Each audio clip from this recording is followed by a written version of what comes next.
पिताजी के संपत्ति बहुत लंबी चौड़ी है, 2 बच्चों में बंटवारा करना है, बहुत लंबी चौड़ी संपत्ति थी, कैसे बंटवारा करें।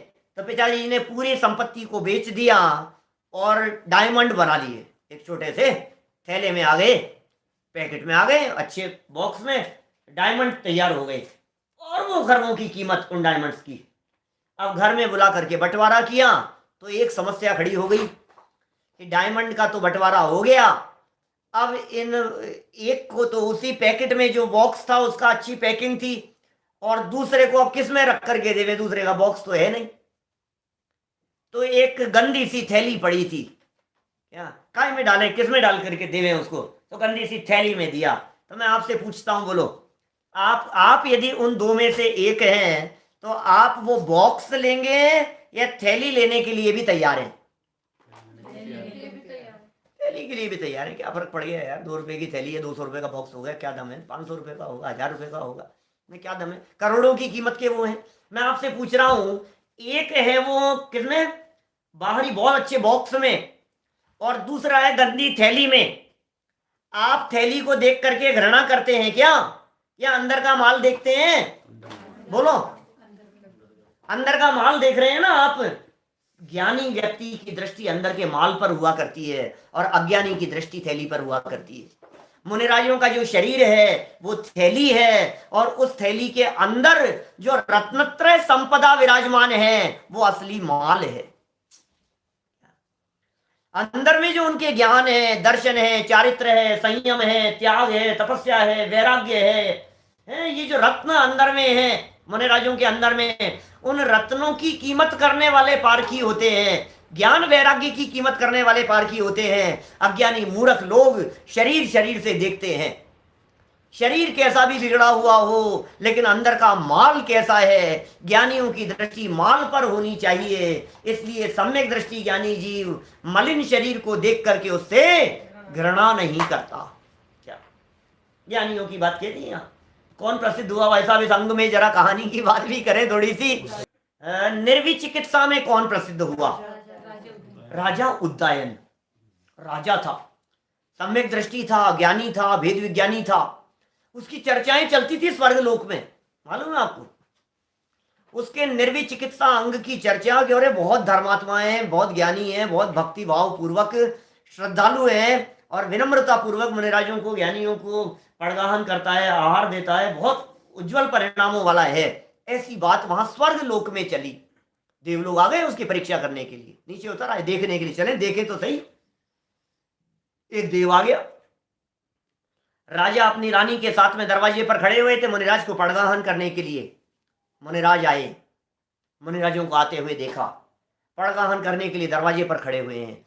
क्या देख रहे हैं कि मुनिराज आ रहे हैं, और इतना दुर्गंधित शरीर कि लोग नाक मुंह सिकोड़कर, मुंह पर हाथ रख के, मुंह पर रुमाल रख करके, कोई उनको पड़गाहन नहीं कर रहा है, दूर दूर भाग रहा है। कोड़ झर रहा था, पीप और मवाद झर रहा था उनकी उंगलियों से मुनिराज से। इनका ध्यान उसकी तरफ नहीं गया, राजा उदयन का ध्यान मुनिराज के इस मलिन शरीर की तरफ नहीं गया, ध्यान नहीं दिया उन्होंने इस बात की तरफ, और मुनिराज को बहुत विनम्रता से पड़गाहन किया, नवदा भक्ति पूर्वक उनका आह्वान किया, चौके में उन्हें बुलाया और उन्हें बुला करके आहार दान दिया। ओहो, देखो आप कैसे होते हैं ज्ञानी, शरीर नहीं देखते हैं, उन्हें उनका ज्ञान वैराग्य दिख रहा था, उन्हें मुनिराज की महिमा है ना। मुनिराज पंच परमेश्वरियों में शामिल हैं।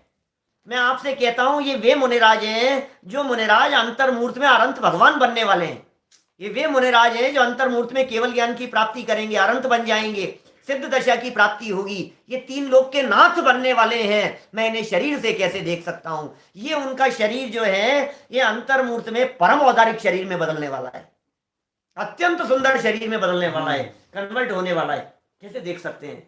और तो बहुत ऐसे इतना गल रहा था, कुष्ठ रोग झड़ रहा था, अब मुनिराज का आहार दान हो रहा है, और आहार देते देते अचानक क्या हुआ, वो जो मुनिराज थे वोमिटिंग हुई, जी मचलाया, उनका जी भरा हुआ और वोमिटिंग हुई, और जो उल्टी थी वो पूरी की पूरी उल्टी राजा के ऊपर, रानी के ऊपर, सारे ऐसे खड़ा हुए सब।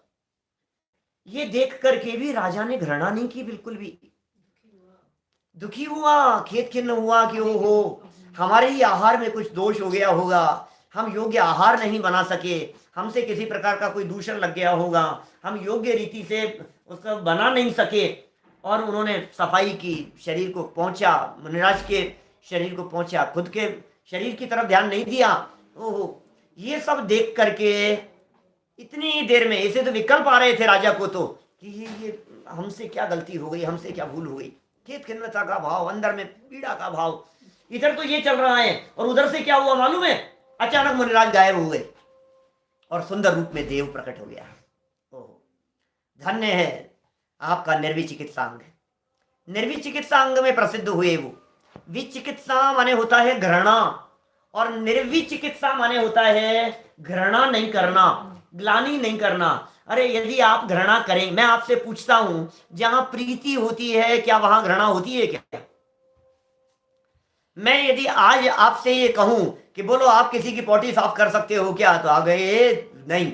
और अपने बच्चे की बोलो, 6 महीने के 8 महीने के अपने बच्चे की, मां जो आज तक पिछले 25 सालों में जिसने किसी दूसरे की पोटी को छुए, साफ करे, घृणा आए दूर से, और आज वो उसकी सूसू पोटी साफ करती है, उसकी वॉमिटिंग साफ करती है, ये कैसे हो रहा है? ये अनुराग है उसके प्रति, प्रीति है उसके प्रति।